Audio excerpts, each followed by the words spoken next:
La reconstruction de l'Angola entamée après le long conflit armé est en marche sur l'ensemble du territoire national.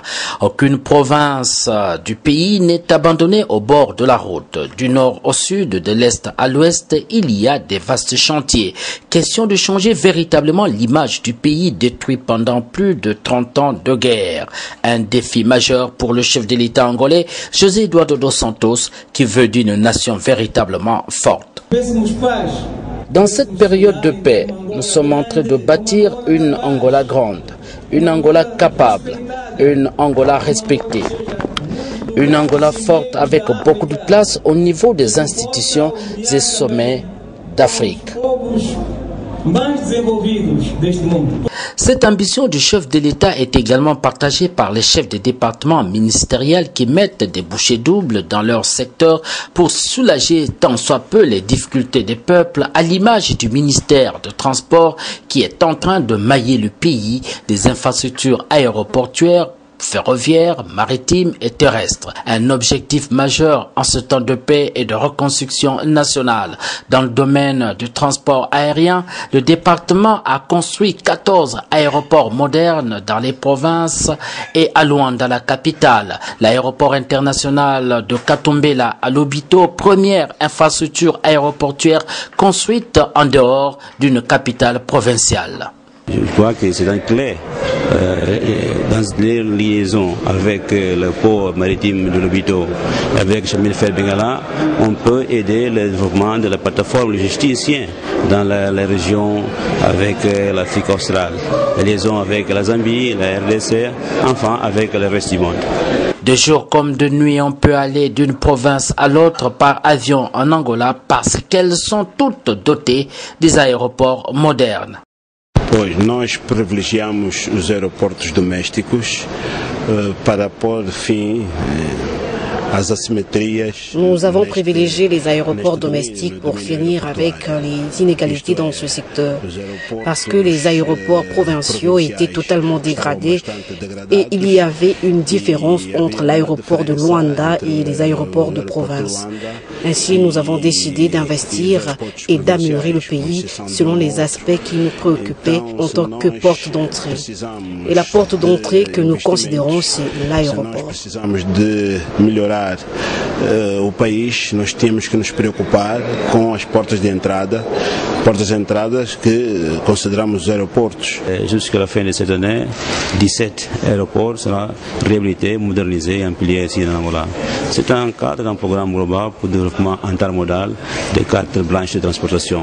Autre moyen de déplacement qui fait la fierté des Angolais tourné désormais vers le développement, le chemin de fer. À ce jour, plus de 1500 km de chemin de fer détruits pendant la guerre ont été réhabilités, 1000 autres construits, soit un total de 2500 km de voies ferrées opérationnelles.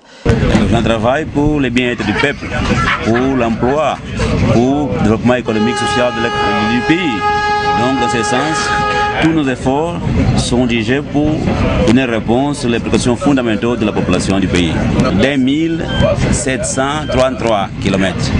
C'est un exemple de ce qu'on peut faire avec les efforts du gouvernement si les ressources financières, humaines et matérielles sont dirigées pour la résolution des problèmes fondamentaux de la population.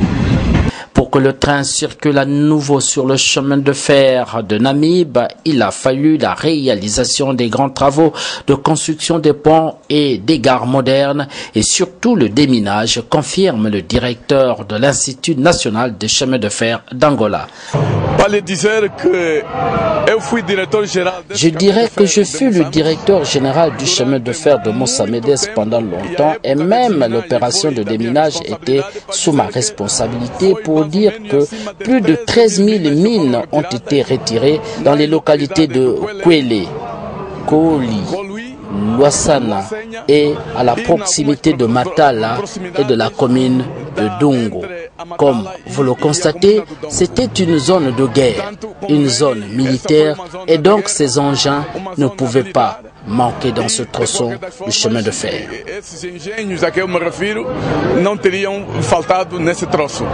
Le retour du train sur le chemin de fer Moussa Médès entre Namib et Kouantoubango en passant par la province de Huila fait la fierté des travailleurs.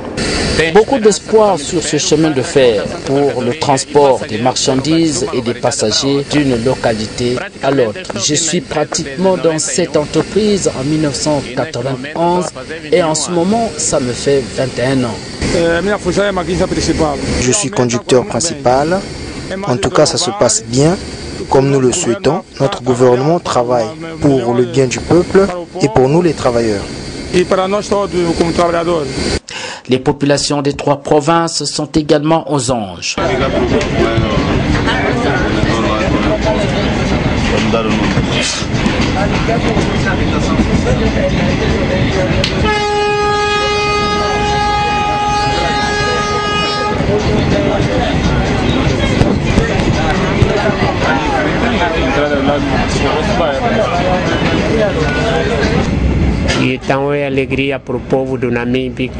Une grande joie du peuple de Namib pour ce bien social qui va faciliter le déplacement.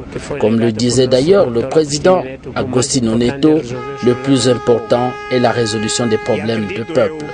Je crois qu'aujourd'hui, c'est un problème résolu, un bien social mis à la disposition du peuple, non seulement de Namib, mais aussi des 3 provinces, à savoir Namib, Huila et Kouantoubango et leurs communautés.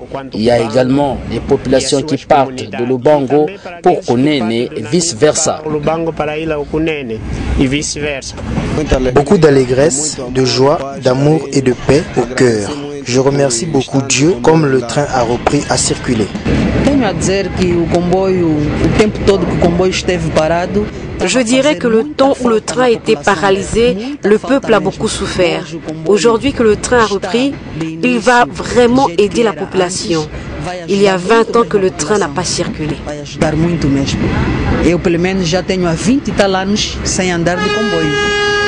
Le long des chemins de fer angolais, il y a des gares modernes afin de permettre aux voyageurs d'attendre le train dans des conditions décentes. Et nous avions pu le constater le long du parcours entre Namib, Lubango et Menong.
Neste momento estamos na sala de espera, a sala utilizada pelos passageiros da classe. En ce moment, nous sommes dans la salle d'attente des passagers de la 2e et 3e classe et l'autre salle est en haut pour les passagers de la 1re classe et VIP.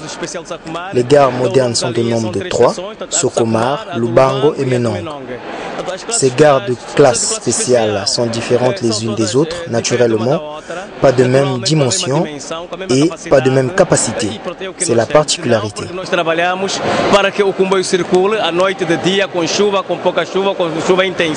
Outre les gares, les voitures voyageurs sont également superbement équipées.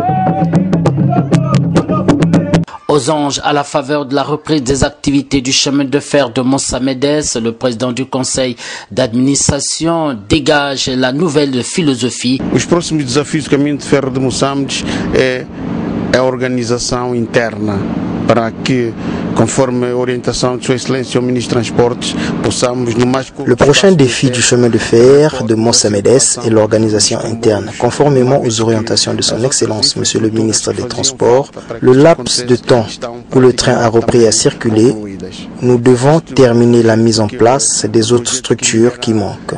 Il existe le projet de relier le chemin de fer de Mossamedes au chemin de fer de la Namibie à partir de Chamutete jusqu'à la frontière de Santa Clara à Kunene.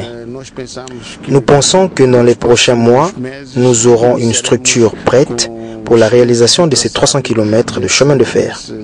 Desse ramal que eu considero caminho de ferro novo, uma vez tratar-se de 300 quilômetros. Avant de fixer les uns et les autres sur les différents prix et selon le parcours.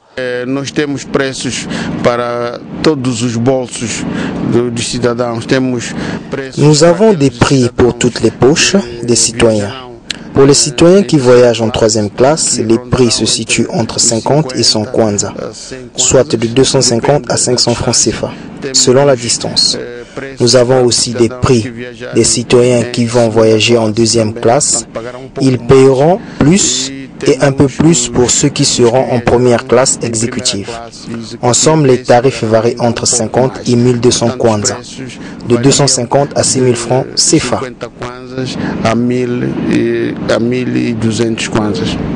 À la gare moderne de Lobito sur le chemin de fer de Benguela, les passagers sont fixés sur l'heure du départ et d'arrivée du train à destination sur ce tableau magnétique. Comme quoi, l'Angola est à l'heure de la modernité. Le président du conseil d'administration du chemin de fer de Benguela, Carlos Gomes, ne cache pas en tout cas sa satisfaction.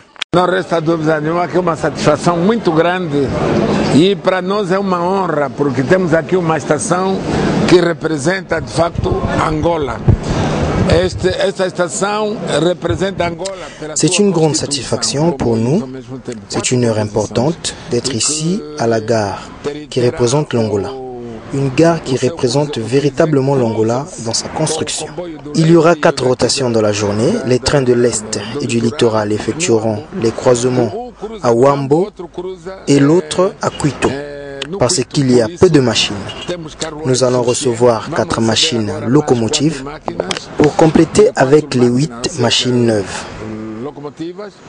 Para completar 8 máquinas novas, mas também estamos a recuperar das 8 máquinas da General Electric que a gente tínhamos anteriormente. Também estamos a recuperar. Por isso, estamos com saúde, estamos felizes.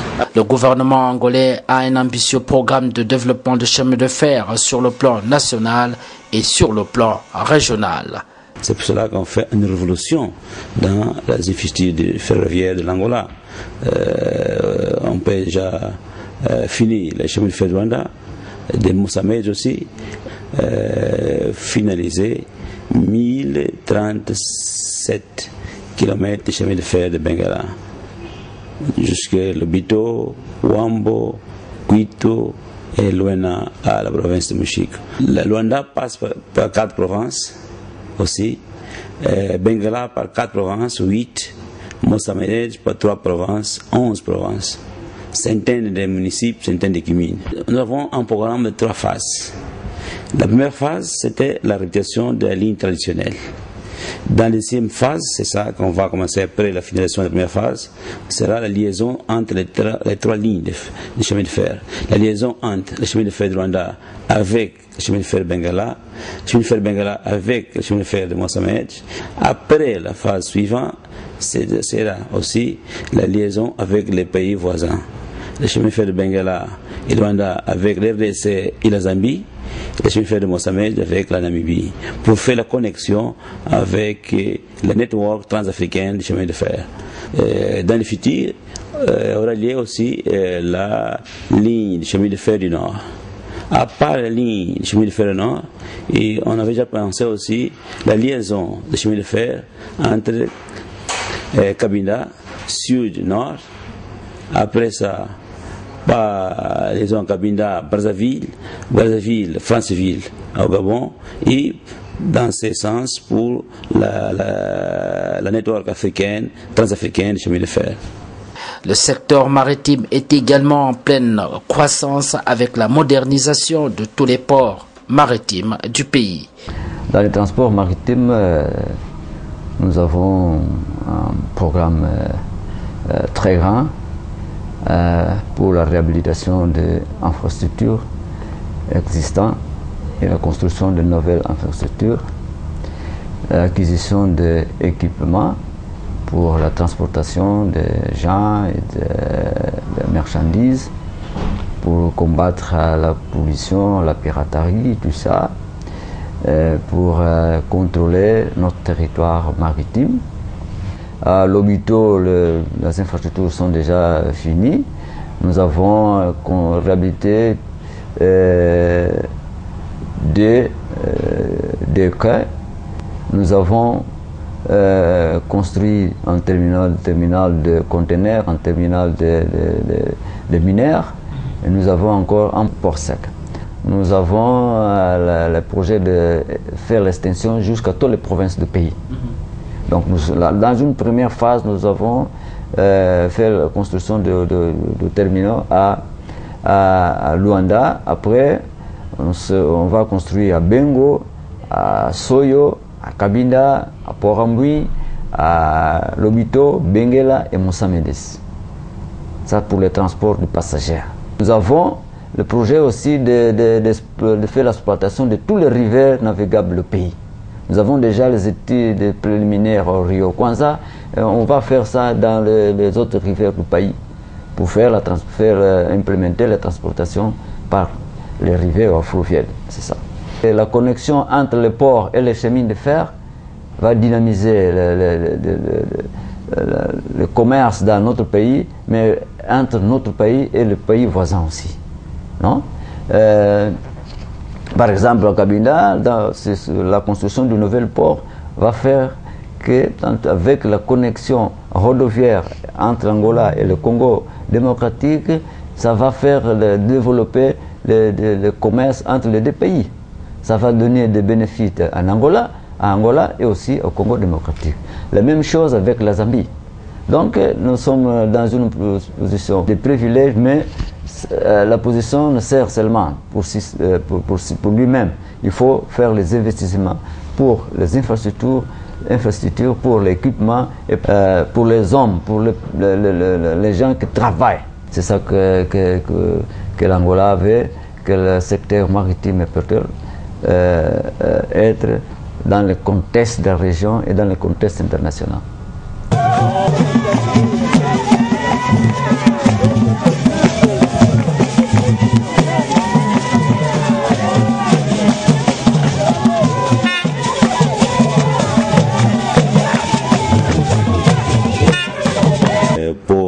Au profond, c'était une nécessité, c'était un besoin du peuple Cabinda depuis des années. Pour les générations de Cabinda, on plairait pour avoir un port de haut profond pour obtenir leur indépendance parmi les deux Congos. Va seulement aboutir des conditions nécessaires pour le développement de la production à Cabinda. L'industrie, l'agriculture, le commerce, l'échange commerciaux avec les pays, enfin, dynamiser la création de plateformes logisticiennes ici à Cabinda, aussi la création de 1500 emplois pour la jeunesse à Cabinda, enfin, créer des conditions fondamentales pour le développement économique et social de Cabinda. Le transport terrestre, une autre priorité du chef de l'État angolais, et le ministre des Transports a fait le tour des provinces pour remettre aux autorités locales des véhicules de tout genre à l'image de celui qu'il nous présente. 28 personnes avec 4 tonnes de charge. Dans les conditions de nos pays, nous avons beaucoup de gens qui travaillent au champ avec des problèmes sérieux de transportation de biens. Après 30 ans de guerre fratricide et en 10 ans de paix, la transformation de l'Angola est en marche. Loin d'être un simple slogan, la reconstruction du pays est une réalité et son développement total pour mieux redistribuer à chacun se veut rassurant, comme le veut le chef de l'État José Eduardo dos Santos et son gouvernement.